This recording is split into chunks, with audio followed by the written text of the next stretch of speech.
Welcome to Roguecast, the official podcast of Rogues Gallery. We'll talk comics for the week, as well as whatever news is on our pop cultural radar. I'm Randy. I'm Nick. This is Dave. And now, on with the show.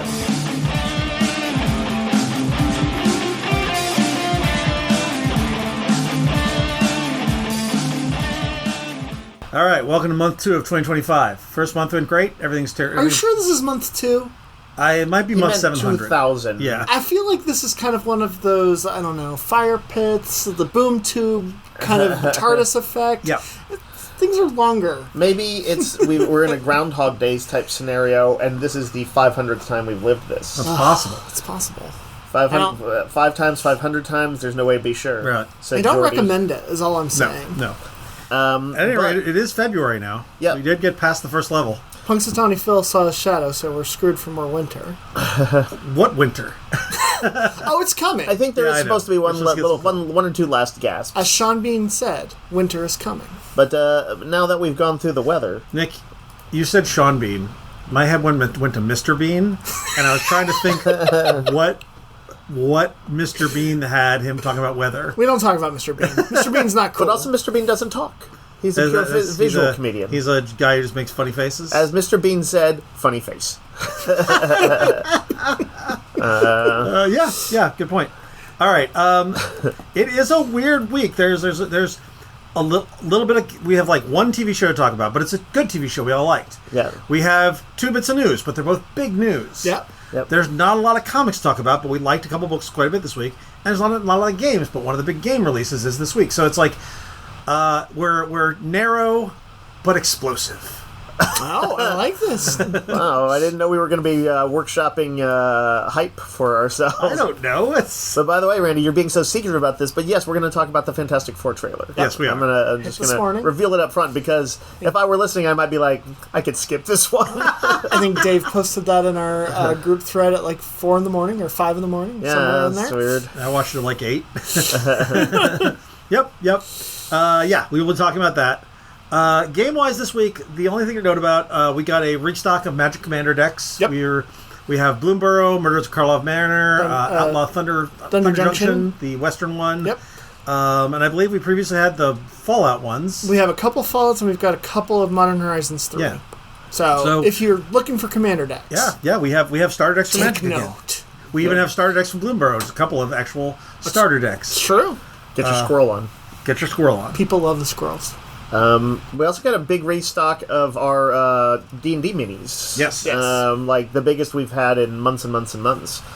And this is not the pre-painted ones, but the unpainted ones. Right. So, if you've been looking to, build up your monsters, create a new character and get a cool mini for it, options have increased. I believe you need Mind Flayers and Hobgoblins, and we've been restocked on it. We've also been stocked on the new D&D book. Yes. That features, that is probably the biggest these thing. creatures prominently. The monster manual is now out. Yep. Which means that the core books are back all in print. The new versions. Yeah, it's nice to have them all 3 again. Yeah. We have, as we podcast, we have limited cover. I don't know if that's going to be true by the time the podcast is out. Right. It is up in the air. For the record, we ordered a lot more of these than we did. got. Yep. They allocated us. Yep. We still got a good number. Like we will have copies of the book, but that alt cover is going to go fast. Yeah. So hopefully, if you want it, you pre-ordered it or get in real quick. And the alt cover is very cool. It has Mind Flayer. It is. Yep. It is, and it's just a cool design. The main it's very cover, though, underdark has looking. beholders. Does it have specifically Xanathar? Or It might be Xanatar. Did you know that Minsk and Boo were on it? What? No, I didn't see Minsk and Boo. I did not see it at first, but somebody showed it to me. I'm holding it up. You can't. You the viewers can't see this, but there they are. Right up. That's true. Oh, look at that! It is Minsk and Boo fighting a beholder. Oh, that's awesome. Yep. Fighting Xanatar, perhaps. Now, is it sad that Minsk is just throwing Boo at a giant beholder? No, that's what Boo's life is like. Go for the eyes, Boo. That's his thing. He And a loves it. beholder is the ultimate target. Yeah, that's true. that's true. Go for the eyes. You're going to hit one. All right. Let's talk about comics for the week. Okay. I caught up on Something's Killing the Children this weekend. Yep. Which made it the perfect time for this new book, Book of Cutter. Yep. Which is it's a single issue, but it's a big boy. It's like a $10 prestige format. Yeah. You know, It looks like a little graphic novel. This is a more exploration into the House of Cutter. Nick, is any of this reprints? No. Or is this all original? Yep, original stuff. So they did this for one of the other so sects Dave as well. Dave is not as caught up on Something Killed Children as I have been just recently, and he asked, "Is this like the faith of the of the Something Killed Children?" Yeah, right. A renegade slayer. And I was like, it's not 1-to-1, but that's a shortcut. If the main Cutter that we've seen in the She was Something's a Killing Children, psycho British woman. she is a horrible version of Faith. Basically, no redeeming qualities whatsoever. Right, you mean horrible, not horribly written, but like just a really terrible person. Yeah. She's a murderess. Yes. Faith was a murderess too. No, but Faith was a murderess by accident. Right. This woman killed someone on the plane because they were talking shit at her. Yeah. I mean, we've all been there. She bullseyed a person. Yes, she bullseyed a person. Yeah, she's a creepy character, but she was a good foil for... She really was. She was a and great... so is this person the star of this? No, because that person is not in this book. Okay. But the houses of the Order of St. George, the Monster Hunter organization, House of Slaughter is the one that Erica Slaughter, the lead of Something's Killing Children, comes from. This is the House of Cutter, which is one of the British houses. Yep. And so this has stories about the characters and also some like journal pages and stuff detailing the history of the organization. And it's all Tinian? It's not like... Does he have guest people on any of this? I feel like there might be some guests... No, it's all written by Tinian. Yeah, it's all... That's good. Yeah, there was the House of Slaughter, like the pre-book that's written by somebody else. The same guy who's writing the Green Lantern Dark, but... For people who have never read Something is Killing the Children at all, Randy or Nick, how would y'all... You'd be very confused. Kind of... No. Rather just how would y'all pitch that if somebody's like, oh, this sounds kind of interesting, like a darker, kind of more R-rated Buffy, at least in some underpinnings. Like Something's Killing the Children? Just the premise of the overall series. The usual pitch I give is it's sort of a darker Buffy. Yeah. And we know that, Tinian has a particularly good handle on characters. Does this still have that kind of those trademark elements? Erica Slaughter is a very interesting layered character. More action adventure or more horror? More horror. Horror. Okay. Yeah. All right. The monsters are particularly creepy. Anyway, Book of Cutter. If you've been reading Something's Killing the Children, this is a good add-on. Yeah. Agreed. We got Silverhawks #1.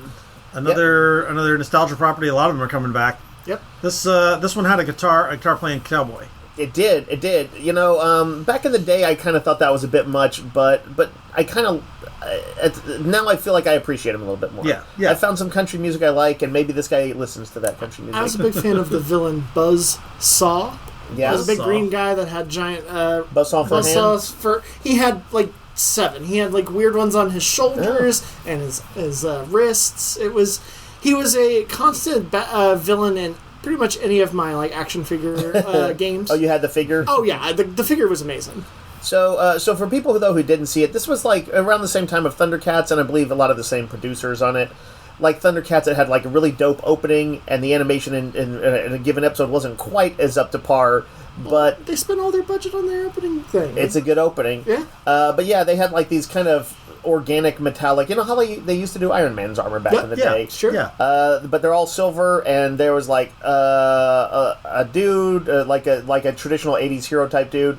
There was a cute chick lady. There was a little kid with a red nose who was like a little imp. I don't know what the deal was with him. There was the cowboy, and there must have been one more. So do you think the guy I don't know who created Darkhawk, but do you think he got kind of like a visual idea? Yeah, probably so. Almost certainly. It was Mike Manley was the guy. It was Mike Manley was the artist. I forget who the writer was who created Darkhawk. Because I mean, their helmets look eerily similar to Darkhawk. Yeah, it is true. It is true. What little I haven't read this, but just skimming through it, I see that basically it looks like over a century has passed since the original time of the Silverhawks, and I think the idea is that they kind of cleaned up their era. They put away the worst of the worst criminals and succeeded, and but now the big bad Monstar gets Monstar's out, gang of criminals, and and like all the criminals that are in that prison escape, and they're trying to put the band back together.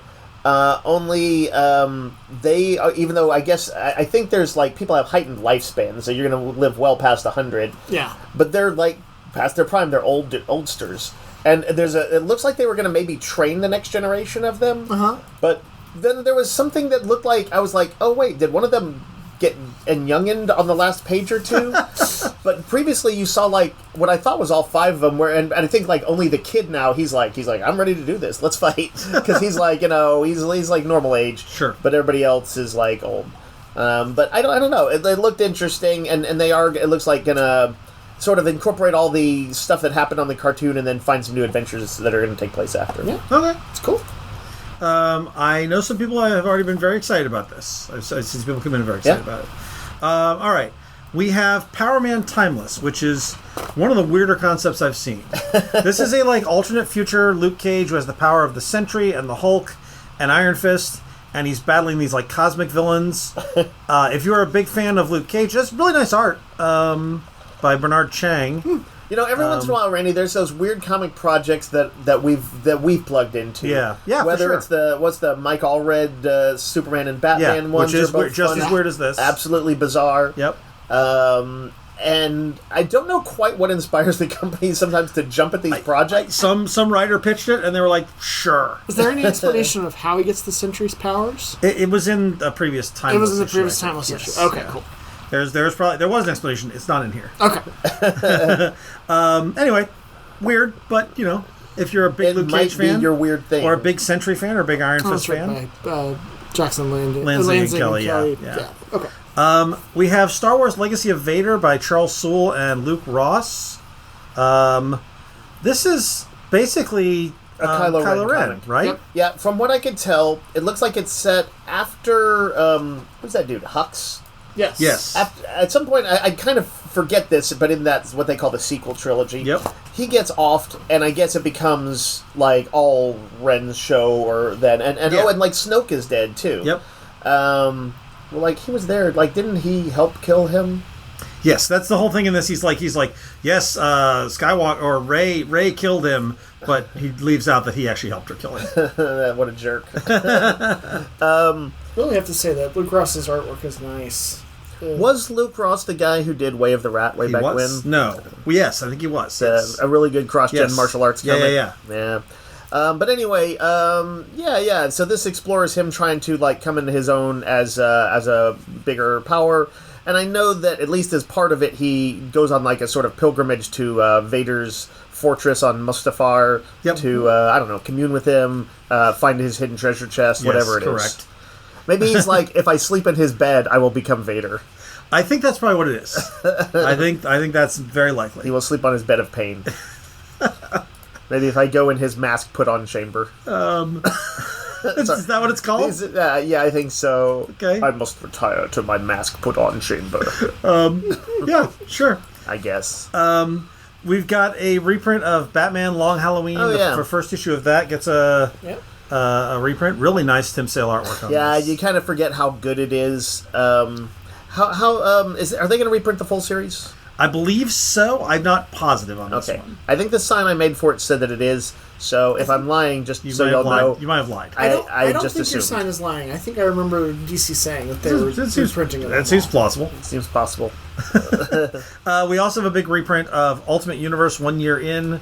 This is the introduction of Ultimate Wolverine, and also the Nick Fury talking to the council about what's been going on in the Ultimate Universe. Yeah, a lot of people have been looking for this. Yep. I didn't know that I'd forgotten that they were going to reprint it. So Yeah. that's handy. And then we got a reprint of All New Venom #1, and we have All New Venom #2. So if you've not read this book, which I finally caught up on, it's good, and we've got 1 and 2 back in. By the way, also a weird book. Also a weird book. Like a Venom book where it's a mystery as to who he You is. don't know who Venom is. Yep. B, they have 4 particular candidates Yep. that they're really putting out there, and I'm trying to decide if they say oh, it's not any of them. I'm like, is it going to feel like a whodunit where the murderer is in fact somebody who was never in the story? What if the murderer is you? What if the murderer is the Watcher?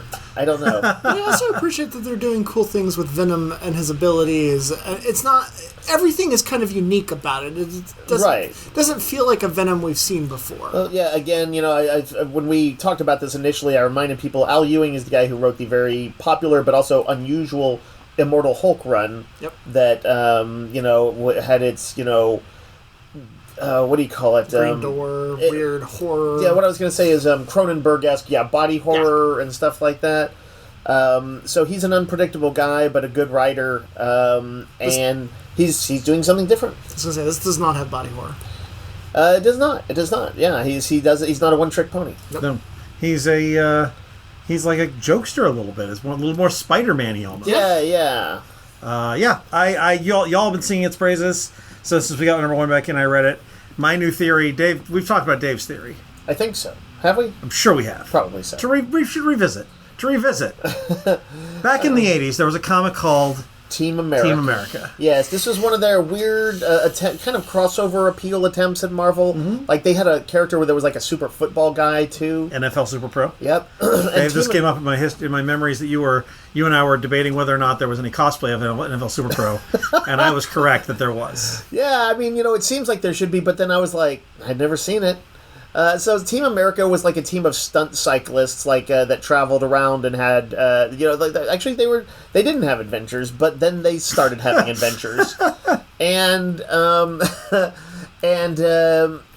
they had like kind of like a unique look. It was almost a little bit like G.I. Joe meets Evel Knievel or Stunt Riders or whatever, and that each one of them like had like, oh, there's the tough guy mechanic, and there's the the guy who can do all the coolest stunts, and each one of them had a different thing. But when they started having adventures in the Marvel Universe, yes, the one common thing that turned up every few issues was there was this kind of dude who looked sort of like Snake Eyes on a motorcycle called the Marauder. The Marauder. And he would come in and he never spoke, and he would like kick ass. And he was, it was a badass, but it was a mystery. And ultimately it was revealed that the very reason that the thing with him, and the whole reason Team America was created, was because like decades past, Hydra had done some sort of experiment on like a group of kids and given them some sort of power that wouldn't come into its own until like they were adults, and they would be like drawn together. They would find their paths crossing each other, and they could like I'm butchering this a little bit, and I don't remember even what the exact plot was, but they could when there was danger, one of them would take on a sort of a persona that was like a protector kind of thing, or an Avenger, a.k.a. The Marauder. And so the deal was that they were, in fact, they didn't realize, but the Marauder at various times was different members of the group who would they would sort of mentally summon him without really knowing they were doing it. Yep. And we do that all the time. He'd come in and kick ass, but he was the sum of their mental energies, sort of, and I don't know, and weird Hydra stuff. Yep.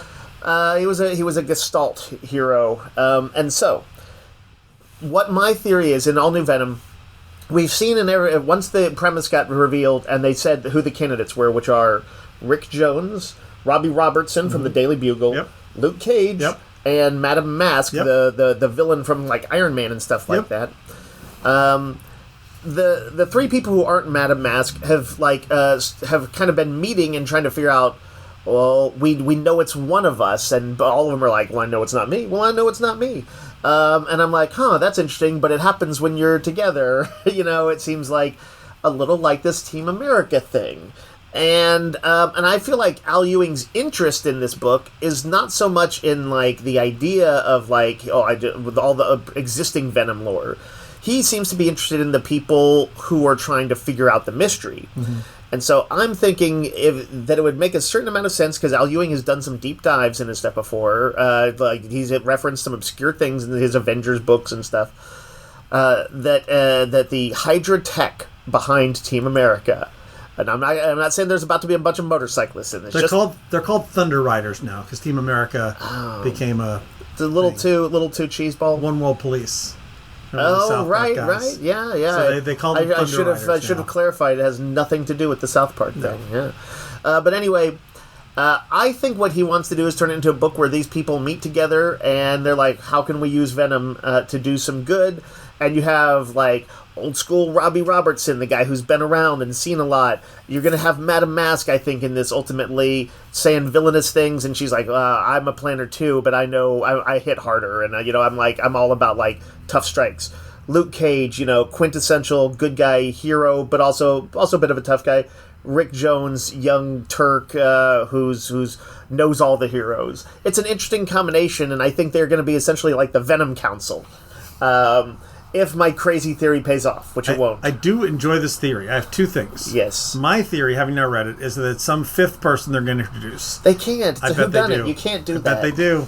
They're like, oh, it wasn't one of us. This guy was in the courtroom the whole time. Right. And issue 5 will be they'll show it all from that guy's point of view, and we'll see. It'll reframe the entire thing. It is possible. It is possible. They haven't explicitly said this is a whodunit. There's a lot of things like that, but it could be something like that. And what's your number 2? The other thing, Dave, is do you remember 1982? By the way, is when Team America came about. They showed up in Captain America.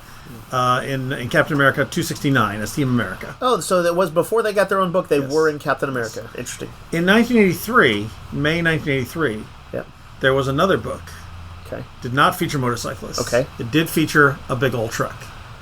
US 1. US 1. It was, so I looked that up just to see kind of when that happened. Mm-hmm. US 1, 12 issue run of books. Al Milgrom. By the way, that's about the same length as Team America. Famous, I think, inker and writer, or an artist, wrote it. And Herb Trimp from G.I. Joe did the art. U.S. Archer was Ulysses Solomon Archer. He was a trucker who got implants put in him so he could control his truck. But what I'd forgotten, Dave, is that Mary McGill, waitress at the Shortstop Diner, had an alternate personality, the villainous Midnight, who used a mind-controlling bullwhip. And also, Jefferson Archer, the highwayman, was U.S.'s brother who turned to evil. Okay. And also that Baron von Blimp, a villain based off a dirigible, was in there. Wow. This is are all you on saying Wikipedia. that this has something to do with All New Venom, Randy? No. Okay. I don't think that a mind-controlling bullwhip was used to turn someone into All New Venom. You don't think that we're going to find out that it was actually Ulysses Archer? I don't think Baron von Blimp is going to turn up. But... Then why am I even reading it? All right, besides the All New Venom, besides those reprints, we did also... But yes, it's a rare case, because, we're not the biggest Venom fans. No. Although we've liked some stuff from Donny Cates and stuff. He did some good stuff. But this is a rare case where I would say we would generally recommend this Venom book. Yeah, for sure. Yeah, I think we all do. The other thing I was going to mention is that we had the Absolute Superman number 4 this week, which I think we all enjoyed. Yeah. Great issue. Very good issue. There's an interesting structure to it where they recur... it's a recurring thing where they're interviewing people who Superman has saved. Yeah. And because this is a very different Superman, a more anti-authority and explicitly sort of progressive man of the people kind of guy, I'm often frustrated when like Bendis or Tom King do the page of interviews because they always seem to do the kind of novelty version of it. Yeah. But this is like the more sincere version where it's like when they're talking, they're actually saying interesting things and not just like, stuff that's meant to be kind of pop. I thought Aaron's Lois Lane is a really interesting character. Yes. I'm honestly, her relationship dad with her father is scary in this. Like, he's always meant to be like this kind of over-the-top military guy. Yeah. But the way they kind of framed it, show it in this, Jason Aaron's specific writing for him when he's talking to Lois, you talking about like his experiences in the military and how he's like, he never like says bleeding heart type stuff, right. But he's clearly that's like disgusts him. He says fear's a hell of a lot safer. Fear's a hell of a lot safer point man than trust every time. That's what he lives by. Yep. There's a new team that is shown in here that I thought that was references a classic DC idea. Yep. It was a cool idea. I think we can say that another Superman supporting character shows up. In a very cool way. In a very cool way. And also it's fleshing out kind of the broader universe a little bit, too, because we get more about the Peacemakers. Which there's a specific character, but... I think we can say this guy seems like he's got PTSD. Yeah. And it's... is like what do you call it when something is going to explode? What do you say? What's the metaphor that I always use? A ticking time bomb. Time bomb. This dude's a ticking time bomb. Superman does appear in this, and he does badass things. He does. This is a really good issue that kind of fleshes out the broader universe, I felt. Yeah, I think that's a good way to put it. But yeah, this continues to vie with me along with Wonder Woman for my favorite. I think Wonder Woman is still my favorite, but Aaron is. But I'm loving the vibe on this. Aaron is killing it with this one. And then we got an Avengers issue, which is the second part of their heist. They're trying to steal something from Grandmaster, but they're running up against another heist team that is Black Cat and Kang. Kang, yeah.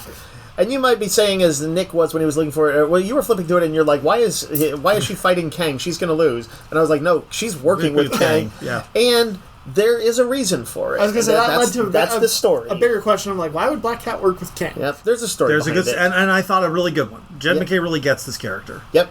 Yep. It was he's fun. the only person who should be allowed to write Black Cat Correct. from now on. Yes.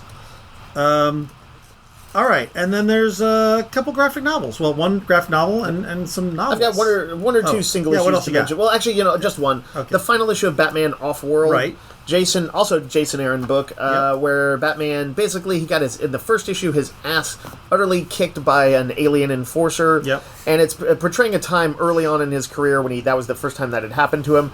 And not like now when he's had his ass kicked numerous times by various aliens. And in a somewhat novelty premise, he's like, I need to get into, one of the experimental Wayne Tech ships that, with its experimental hyperdrive, and I need to go into space, and I need to learn how to deal with this stuff. Let's try this again. And, fast forward through him getting captured, put on a, alien prison, breaking out of that, leading a revolt on that, and now getting involved in almost like a...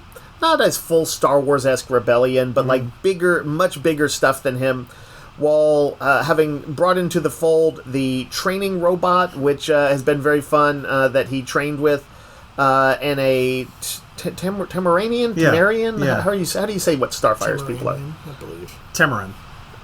Is it a Tamaran? I don't know. Is it a Tamaranian? Let's say Tamaranian. Pomeranian. It's a Pomeranian.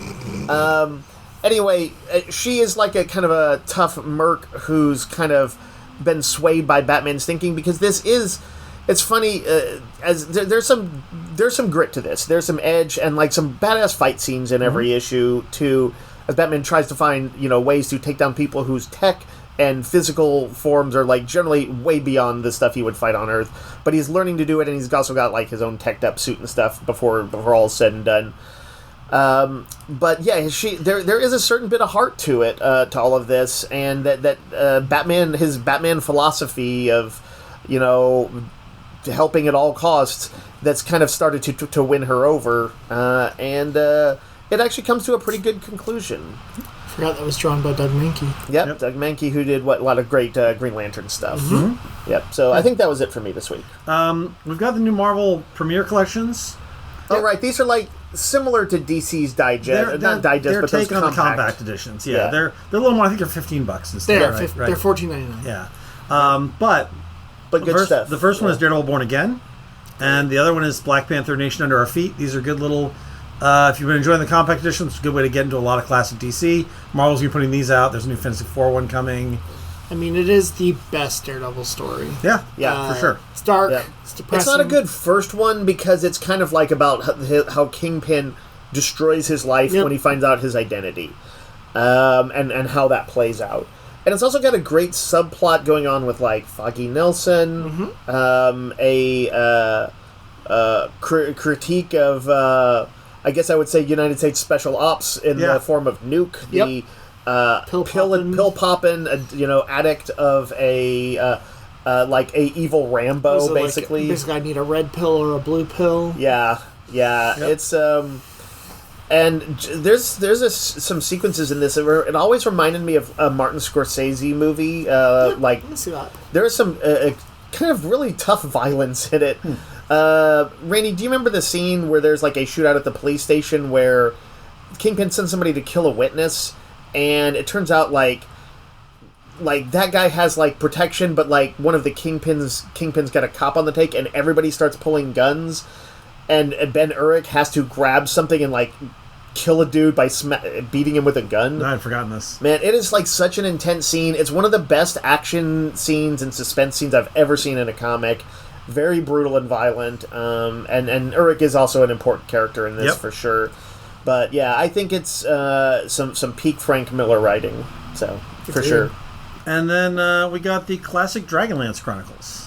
Yeah, this is actually the prose collections, the 3 books that make up their original trilogy. Just like Star Wars all comes together with 3, so does this. I've never read this, but I know Dave holds it in high regard. Yep. And let's rewind high regard just for a second. You've never read this? No, I've never read it. Well, like that was an 80s kid thing. Yeah, I'm just kind of surprised. 90s kids don't I've necessarily... read a bit of the Dritz ones. Yeah. I've read like the first 3 or 4 of the Dritz. Well, that's Dungeons and Dragons, but not Dragonlance. No, I know. It's its own world, Nick. I the know. world of Kryn. But a while back, when I was doing custom action figures, you had a request of doing Tanis, a half-elf, which is one of the main characters of this book series. The guy who always looks like he should be a ranger, but his stats are fighter. But a fighter can use a bow. Probably anybody who was playing D&D or who read those books in the early 80s, it almost inevitably left a big impression because these were popular fantasy that with a much more lively cast than Tolkien had. Overall. It reminded me almost of the X-Men, where they would kind of like they were a little bit more edgy. They would bicker with each other, but they were also pretty badass and stuff too. And what else was sort of notable in it? Amazing cover artwork from Larry Elmore. Like his costume designs on them are still like a D&D peak. Now at the same time, I recognize that this writing is not going to hold up for everyone. But I think if you can kind of put yourself in your 12-year-old mindset, it's a pretty good read. And ultimately has people with riding dragons and stuff. Sounds cool to me. Yeah, and lances. They do. The original thing was they were like playtesting the module, and they based the book on like the role playing the sessions that they had. That was like I think for the first book, and then for the second and third book, it was all kind of invented, but. Yeah. But I know originally it was like this was their campaign. Oh, that's pretty cool. Yeah. All right, let's take a break. Then we're going to come back and talk about Fantastic Four and Buffy the Vampire Slayer.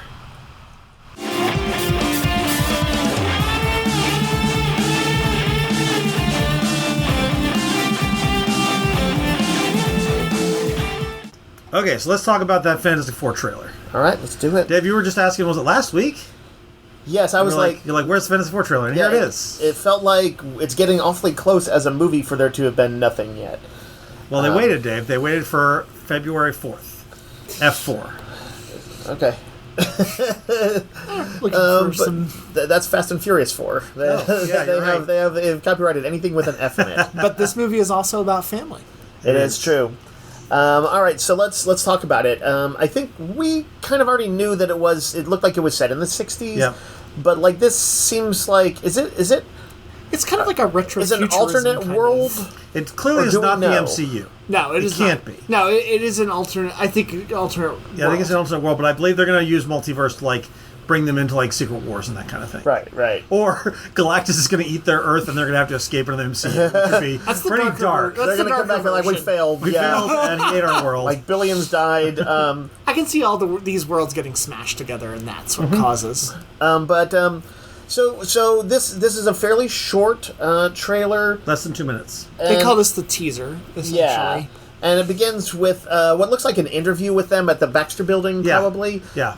Where there's a guy in there, and Pedro Pascal as Reed is saying he's the first thing he says is he's like we have dinner each Sunday night every family dinner. Yeah, family dinner 7:00. 7:00 on the dot. No matter what. And there's just kind of a vibe of these people like each other. They are family. And there's a little cake that's arising out of the counter like a 70s automat. Oh, right. There's definitely like some of that. You know, you remember the House of the Future stuff. Like there's a cartoon that the Warner Bros. did. Yep. They definitely feels like this is the 50s version of a House of the Future. Yeah. Kind of Right. thing too. Or also a little bit like about the kind of alternate timeline of the Incredibles and things like that. We will see Ben Grimm, the Thing, and Herbie prepping some dinner or lunch they're or prepping whatever. dinner. Yep. Herbie looks cool because he's got like little sort of 60s tech like little recorder thing for tape his recorder eyes. Yep. Yeah, that looks very cool, like a great design. Are you guys a fan of the Thing? Yes, Yeah. the Thing I looks think- great. I think he is perfect. Yeah, I Instead agree. of opening with like the Thing doing like a big old it's clobbering time or whatever, it emphasizes he's just kind of a dude. He's he's kind of a well, I'm sure we're going to see he is more than just that. Yeah. Making him a cook, which by the way I'm sure is a nod to the Bear. Yeah. The guy who is Evan playing Moss him is Evan Baccarat. Moss Baccarat from the Bear, which Oh, is a show about interesting. cooking. Yeah. Making him a cook is a nice touch. Him and Herbie being like just add some more garlic to the sauce. There's Now a you nice said little making bit. him a cook. Is he he's not a cook? I mean he tastes the sauce and he's like it needs a little more garlic. That's a cook type thing. He's cooking. But I think he's meant to be more of like You don't think he's going to be a chef? I think he's got some skills as a chef. Yeah. Really? I think that is. Well, no, they mentioned he's a pilot in this. Yeah, no, I'm not saying he's a professional chef. Okay. I'm saying he may be a guy. Somebody says when you say someone's a cook, I think a professional cook. I think he's going to be on that level though, as like someone who he is the person who cooks the dinners and that kind of thing. Okay. They're going to make him that. I would expect them to play around a little bit with the dynamic, which has changed over the years in the comics too, especially with Reed having really started out as that kind of very patriarchal 60s guy who would kind of order people around a little bit. You've got to put him and Sue more on equal footing, and I'm glad they seem to be doing that. And you need to, I think, show that. I think the aloof genius is a thing that's kind of worn out its welcome. People are like, we're going to maybe stop excusing people being assholes and stuff like that. Are we going to elevate them to the highest office in the land without a vote? All right, good people. Oh, okay. I'm talking about the good people in the world, Randy, had decided that. And so the FF have evolved over the years. It is funny, though. People will sometimes take Reed back, and they will go a little bit more retro with him. Yeah. But this pleasantly seems to be a Reed who's like, you'd want to hang out with. Yeah. He seems like he's pretty cool. Yeah. And they're Johnny. We don't see a lot of, but he looks like a goofball. Looks fun. Then we see that like a glimpse of them in their astronaut suits, and they look like the Mercury sort of astronauts, but it's all got the color scheme of like Fantastic Four stuff in it, and it's interesting. There's a kind of a neat bit where Reed is talking about like what before they went up, and we know got their powers, and he's like you weren't invisible to Sue, and he's like Ben wasn't a rock, and Johnny didn't burst into flames or whatever. And then she's like, well, Johnny, like the Thing was always a rock, and she's talking, of course, metaphorically about like he was always like the shoulder or whatever. He was the heart. But it was clever. It was very clever. It was well done. Yeah, it's a neat thing because it's kind of a stirring, affirming sort of moment, and gave you that sense of that family thing going on there. What do they say? Johnny is always Johnny. Yeah. There's no plot really shown in this, no key plot elements, but we do see that the adventurous things starting to take place. We see them drive. Is that their car? I believe that might be the Fantastic Car. Yeah, which looks like a souped up, slicker sci-fi version of like a '60s. It kind of looks like one of the Batmobiles and a lot of kind the of retro Batmobile. But it's more glimmering blue than like dark. But I guarantee blue. you it'll do some transformation and fly. Right, it's gonna like turn into like the Fantastic Car or something like I that. would imagine. And they showed but it was a something little bit at like the when they hit the rocket thing on the Men in Black car. Yeah. It had a little bit of that vibe to it. Also, the music in this trailer is great. Yeah. Is it in fact Michael Giacchino? It probably is. That would make I sense. think I saw that he was doing this That would one. make and sense. He can do very sort of stirring stuff. I feel like he's going to be a good fit for it. We get composer. the 2-second glimpse of John Malkovich. I have seen some people speculate that he's like future Reed, based on like the Earth X, and I think that's crazy. He's Red Ghost. He's clearly Red Ghost. That's what I heard, but why do you say clearly?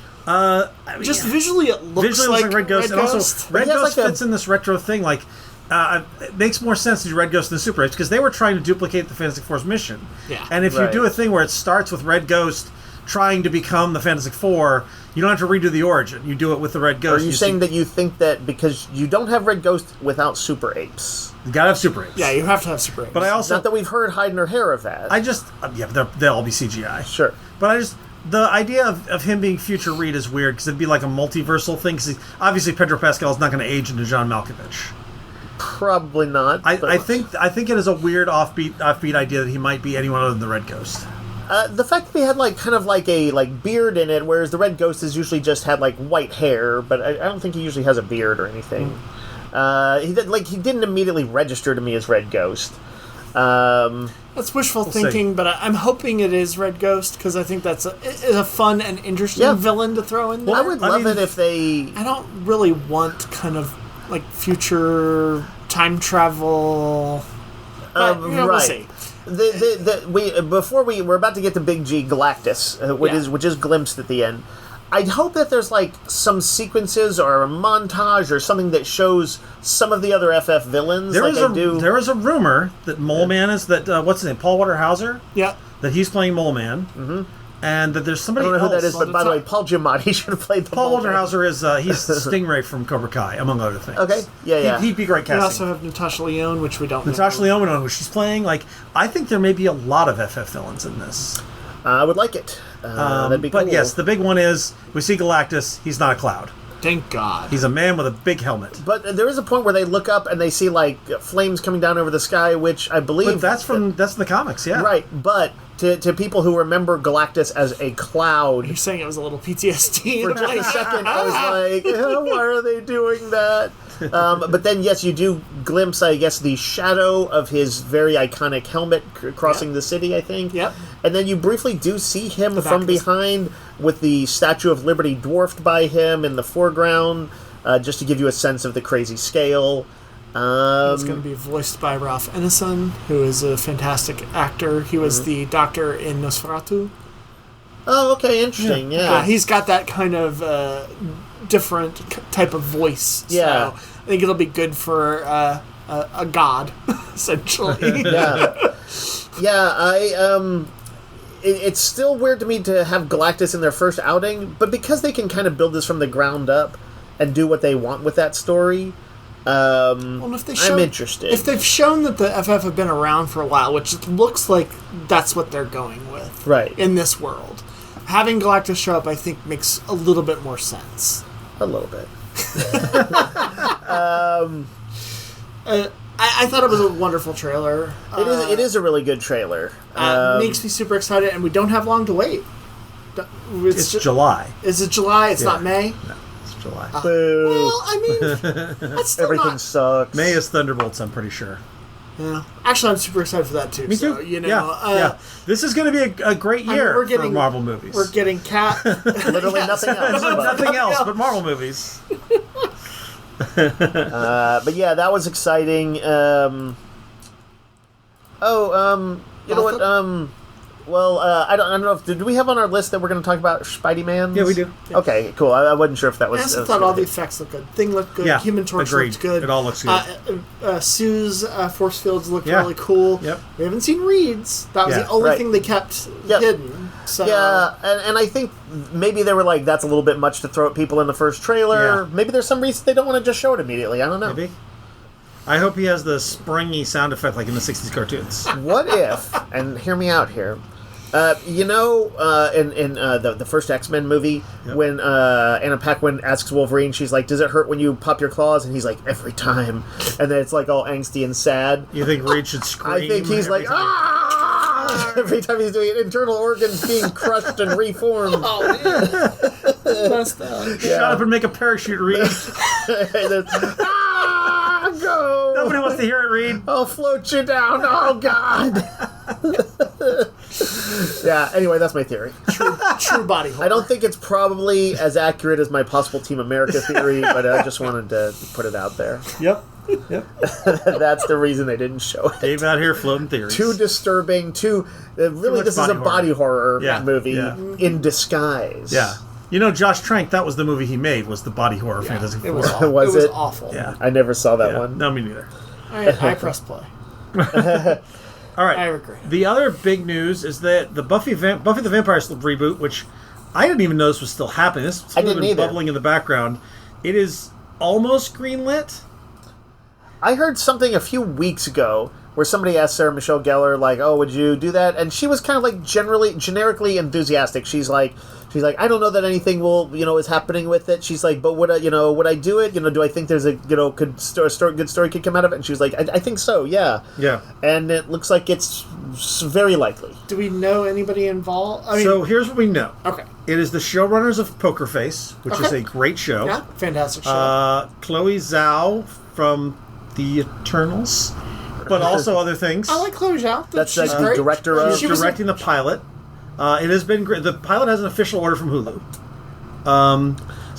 We know that it is a sequel to Buffy, and it's not a rebuild. It is a sequel. So Buffy will be Sarah Michelle Gellar will appear in a recurring role as Buffy. Yep. But she will be maybe mentoring a new Slayer. Sure, that I assumed it would be something which like is that. a great idea. I'm excited about this idea. I actually I am hit and miss with Buffy, to be honest. I like less than half of it overall, but I like it all, warts and all. I really like same. I'm with Nick, but it definitely made an impact on you once upon a time, and it's what put Whedon on the map for sure, for good real. And this will also be the without Whedon, I assume. Yeah, no Whedon. So that'll be interesting. It's I wonder if any of the other Marty Noxon and I hope anybody else who worked on it. Yeah. Marty Noxon was the poison in that show for me. I did not like. You wanted to have a fresher voice, Randy? I would like new people. Yeah. Yes. Yeah.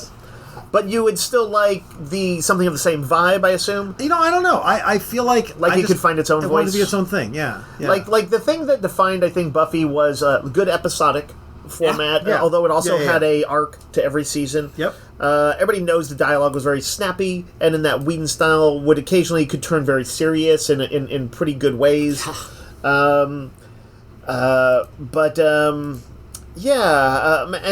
pretty strong list of core characters. When you look at Xander and Willow and Buffy and Giles and the earliest ones, and even supporting characters like Jenny Calendar and then Faith and stuff like that, it was mostly winners.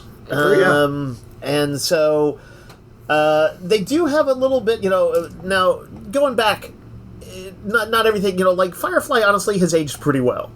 Buffy has aged less well, I would guess. Well, It also went longer. It had more opportunities. Yeah. We've said this before, but it might have been lucky that Firefly didn't go too long. Yeah. Well, it's also that every Buffy season was 22 to 23 episodes. Yep. Nowadays, that's not a thing anymore. Right. So you're definitely going to have to kind of be a little more streamlined. Right. They're going to be like the big bad. We just found out who they are, and they're going to attack. And instead of in a few months, it'll be next Tuesday. But yeah, I kind of agree with you, Randy. Though it's worth finding its own voice. But I would say you do broadly want to have, I think, some repartee, some cleverness. But exactly what that looks like in a modern world, I'm open to that. You are going to have some vampires in your Vampire Slayer. Do you get any of the characters to come back? Here's the thing. I think a lot of these people, like Allison Hannigan, maybe. Do you want? But Brendan Nicholas Brendan can go away. Yeah, he's a creep. Problematic. Yeah, that's okay. And Xander is one of the characters that aged somewhat poorly. But Michelle Trachtenberg. maybe. Also, David Boreanaz is a little problematic. Spoiler warning: did Spike die in the series? I don't remember. Did he was a ultimately die? ghost, but he was still there. He was I think I have a strong sense that they would want to bring back David Marsters, Jason Marsters, Johnny Marsters, Ezekiel Marsters. Ezekiel Marsters. That's it. Yes, I don't remember. James Marsters. James Marsters. I know people out there are cringing, just cringing. Yes. They're please, for the love of God, look something up on Google. I think you have. Anthony Stewart Head, I would love to see back. He's still alive. He's still alive. He's still alive. He's great. Plays a big part in Ted Lasso. Yeah, he's awesome. Ted Lasso, Dave, does not involve anyone being lassoed. Yeah, I guess any one of those characters would be interesting to see. Like to see Cordelia again? Didn't Angel end on the note of like, oh, maybe LA is about to be destroyed by demons? Yeah, but it was clearly they were going to fight it off. I want to. I don't know. It would be ride a dragon. I think it would be interesting if they acknowledged stuff like that, or they said like, that was 20 years ago. We lost half the city, but we saved half the city, and now it's rebuilt. And or at least if Angel shows up, if they want to get into it. I don't know if they'll go that deep. I mean, for first season, I bet they'll want to build their own mythology. Probably so. But it'd be nice to have little references here and there. In the finale of Buffy, the many other Slayers were triggered. Yep. So there were. I hope at least that's acknowledged. Like that core bit of mythology, I kind of want to have carry over if they're going to if it's going to be a sequel at all. If they decide not to use any of the Dark Horse comics, I'd be okay with. It's probably good not to have Dawn turn into a giant or like a centaur or something weird. It was very weird. Yeah, best to not do that. Yep.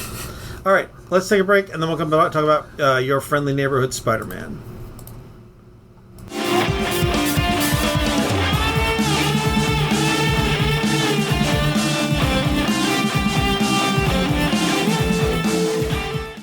All right, so there is a new Spider-Man cartoon. It has a weird release schedule.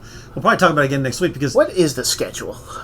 2 episodes last week, which we've all watched. Yep. 3 episodes tonight, I think. Are you serious? Yes. Oh, that's wild. I mean, that's good. That's cool because I think we all liked it. Yeah, we all liked it. Yeah. But it is a weird schedule. It's like they released 2 episodes, and that's a good idea. Yes. But then I think they're releasing 3 tonight. That's bonkers. It is bonkers. But yeah, I'm pretty down with it. So this is on some level, I feel like an animated show that's influenced by the Spider-Verse stuff, but also kind of its own thing. But also the MCU, for sure. The MCU. Yeah. So and it's another Spider-Man story where they're like, we're not going to do the origin again. Yes. There is a sort of alternate origin thing that happens in this, surprisingly different. Yep. And I assume we're going to be talking spoilers in this, right? we will. So just if you haven't seen it, we all recommend it. Go watch it. Give it a shot. It's got CG animation with cell shading over it that looks very kind of retro art, like 60s, 70s art, 60s through 80s maybe. And I think, Nick, you agree with this, maybe Randy too. Specifically an artist we like, Javier Rodriguez. Who did the history of the Marvel Universe. Yeah, it definitely has that It reminded vibe, me Dave. of his, and especially their use of color at times in the intro and outro, I think. It is gorgeous. It is very cool looking. I think it might take some people. I've gathered a few people are feel like it looks too flat, or it's taken people a little bit to wrap their head around. But I think if you give this one a little time, I think you're gonna be impressed by the animation. Yeah, the thing I thought was kind of strange about it, there's a lot of things that were strange about it, but I really liked it.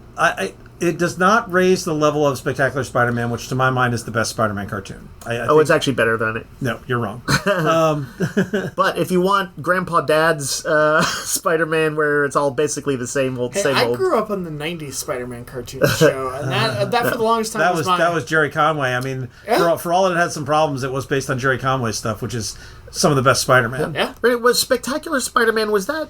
I was trying to remember if the art direction was by that guy who was one of the dudes who did some of the Batman animated series comics and Yes, stuff. I believe it was. And I'm not going to remember his name, but he's it Dave Bullock, I think? No, I don't think so. Okay. It was in that group because he was in that group of Dave Bullock, Darwin Cook, and somebody else, and Carmen Stewart. Yes. When they were doing a tour, and I can't remember who the guy is. But it had a really good look to it, and what they did way back, but mid 2000s, mid-2000s, on Spectacular Spider-Man. 2000s, I think one of their really good ideas was to kind of bring together all the villains' origins in a way that we see other people kind of doing that sometimes now, but they were one of the first ones I think that really did it well. I think you can agree with me though that the intro music to this show is 1,000 times better than the Spectacular Spider-Man. No, wait, Spectacular Spider-Man had a good Spectacular intro. Spider-Man had a great theme song, but this one's a banger. Is Spectacular Spider-Man one that was kind of like the pop punk? Yes. Spectacular. Yep. Yeah. It's a good one, but Nick, why you want a dog on it? Yeah, that was a great theme, Nick. It was okay. No, that was great. So this one has a hip hop. Yeah. It's awesome. This is a great theme I really liked it. So So in the first episode, Randy said it's weird, and it is. Everything in this is a little bit more different than you would expect. So, for instance, I don't think we're going to particularly get a MJ storyline. No, I don't that think is so. not a thing. They have introduced other love interests and other ideas about how they want to do that, and they very deliberately seem to subvert a number of expectations. Yep. So the way things go is, first of all, the origin story occurs super differently. Well, yeah, Peter shows up his first day at the science academy he's gotten He's supposed to go to this really cool science high school. and then Doctor Strange comes in from a portal, fighting a Venom-looking symbiote. Yep. And he somehow- by the way, and Peter Parker does not recognize him. Nope. So it seems like this universe, we know it has some heroes in it because we've seen Captain America in a photo and a few other things. Yep. So there's a suggestion an like Iron Man little hanging off kind of a little bobblehead type deal. Yeah. hanging off the Yeah, I rearview feel mirror. like MCU type stuff is happening here, but for whatever reason, magic hasn't happened. Yep. And I think it will actually be an ongoing mystery that'll be revealed because Doctor Strange looks around and says something like, "I'm not supposed to be here," or something like that. Yep. And then actually gets a pretty cool action sequence. He does. Surprisingly more than I would have guessed. And Peter is just trying to help rescue some people. Yep. So he's being a good kid, but he doesn't have powers yet. Nope. Strange exits, having gotten the symbiote, but a little spider comes through from this other universe, and we don't know if it's magic powered, other dimensional. We don't know what its deal, but that's the spider that bites Pete. Yeah. You know, it's interesting. I hadn't put this together yet. Yeah. This means that Uncle Ben dies before he becomes Spider-Man. Yep. That's why when this originally happened, it threw me. I thought it was meant to echo the bite, but it was like, oh, this is a magic bite that's going to have something to do with like But no, this is Ezekiel what gives and him stuff. the powers. It is where he gets the powers. Yeah. And I think the suggestion maybe here is that he is a kind of that good person without having to have had the trauma of letting Uncle Ben die. Yeah. Which is a slightly new take on it, or Yeah. an original take. They do mention it though, like he's like he and Aunt May are kind of, he's like, oh, things have been tough this last year since Ben left us or whatever. Yeah. But anyway, he was one of the people he saves is Nico Minoru. Minoru. Yep. Minoru. Another nod to the magic side of the Marvel Universe. Right, and for just in case you don't know that name immediately, that is from the Runaways, sometimes Grimm. known as Sister Grimm, but that's a terrible name, so most people just call her Nico. All the names of Runaways were terrible. Yeah, but yeah, a character who's seen some screen time in like some video games like Midnight Suns and stuff like that. But in this context, she's Pete's new best friend. Yeah. Yeah. And kind of a goth-looking chick who gets along with him. They're both smart kids, but notably they do have to and then it just jumps forward by it's like 3 months later or something like that. Yeah. And they've moved to another school. I do think that somebody I think engineered the Doctor Strange thing. I think there's supposed to have been like the pivotal event, and he would have, if he had gone to Midtown High or whatever, like things would have unfolded differently, and maybe it would have been the Spider-Man we knew. Maybe. But I think there's going to be a meta plot. Well, there's definitely there are strong echoes of the MCU here. When he you told me when about he some of this. catches the bus. That is a scene from Civil War. That's the first time we see him. And the bit where he notices the car and goes into the house and Norman Osborn is there. That is shot for shot what happens when Tony recruits him for Civil War. Right. So they're basically doing a thing where Norman Osborn is subbing in for Tony Stark. And I've heard rumors that this was supposed to be originally in the MCU, but they decided not to for whatever reason. I kind of like this. I would have liked it to have been the MCU, Tom Holland, Marvel, seeing what he was doing as Spider-Man outside of the movies. So and instead stuff. of having 3 big movie adventures, you could have some smaller small TV ones. adventures. But as a side piece, this is interesting. Yeah. Well, like any good like Elseworlds, it takes what you know but turns it on its head, and I think that's most of the fun. Well, one of the examples of that, one of the things that I kind of like about this, maybe my favorite thing overall about it, is that it kind of undoes the usual expectations. So the supporting cast has changed up. A new Nico is like the new bestie. There's no bully. Flash isn't bullying him. There is not a bully. Instead, the guy who would have been What is his his bully, name? Lonnie Lott. Right, which Lonnie we'll- Lincoln. Lonnie Lincoln. Which we'll come back around to in a minute, but he's, as Pete knows him in this, he's just a handsome black football player who's dating his crush. Who's dating his crush, who would, by the way, in this, again, not MJ, but is in fact was a babysitter of his who's like a few grades higher than him, Yeah. and he's still got a crush on, and And then he has to, when he gets teamed up in a lab with Lonnie... Because Lonnie requests him. Lonnie requests him, and it turns out he's actually a smart kid with a little bit of an aptitude for science, and he's like doing good with... He's like the quarterback, but he just kind of wants to diversify his options. Yeah. And so he's also a pretty smart kid, and Pete has to reluctantly admit, oh, I kind of like this guy. He's a good guy, and he brings like Pete and Nico into like a popular kids circles and all that, and it's very much... They're not doing the bully thing, which I think is cool. I think they decided to, it's time to stop making, like, jocks out to be generic bullies. Yeah. And so I appreciated that. And there's actually one of the best sequences in it is one that shows a little glimpse of Lonnie's home life. Yeah. After he does a long walk home from school, and, you kind of assume that he might be a little more affluent, but instead his walk takes him out of the kind of relatively affluent neighborhood, I guess, of the school to increasingly worse streets, to a cop is driving alongside him and flashes his lights kind of creepily. You hear like a car alarm going off somewhere, and you see some kids who look like they might have robbed something just run across the street. Yeah. And it's like, oh, he is in a rough neighborhood. Yeah. And then you see like he's got a good family though when he gets home. And the other thing, of course, about Lonnie is that we know, comic readers will know, Randy. He's Tombstone, right, Nick? Yep. Yeah. Yes. That this is a person destined to become, presumably, or unless maybe they not. change it up, some stripe of Tombstone. And that is one of the things I really liked. Every time I got a name, I kind of Google it when I see these kind of things. Well, I recognized this in the second episode immediately, the professor. I didn't recognize him. I didn't didn't? either. Oh. Because the jerky one? I don't know that guy's name. Oh, really? And so it's the wizard from Fantastic Four. Yep. But also the people who are his cohorts in the Amadeus Cho. He goes into like this. He goes into this internship at Osborn or Oscorp. Yeah. Yeah. Amadeus Cho is one of them. There's a girl from Wakanda, and there's a girl who is one of the Avengers Academy characters. Oh, is it? I didn't Yeah. recognize her. Yeah, she Now, was. all of them in this are just presented like if you don't know who any of They're those smart characters are, people. all you'll know is that these are like the gifted and talented kids. Yeah. And we don't quite know what directions they'll go with them, but they do have a pedigree from the comics. Yeah. Oh, it's Finesse. Finesse, yeah. That's Taskmaster's daughter. Right. Oh, interesting. Interesting. And Okay. Pearl, his love interest, she is one of the first Filipino hero named Wave. Yeah. Right.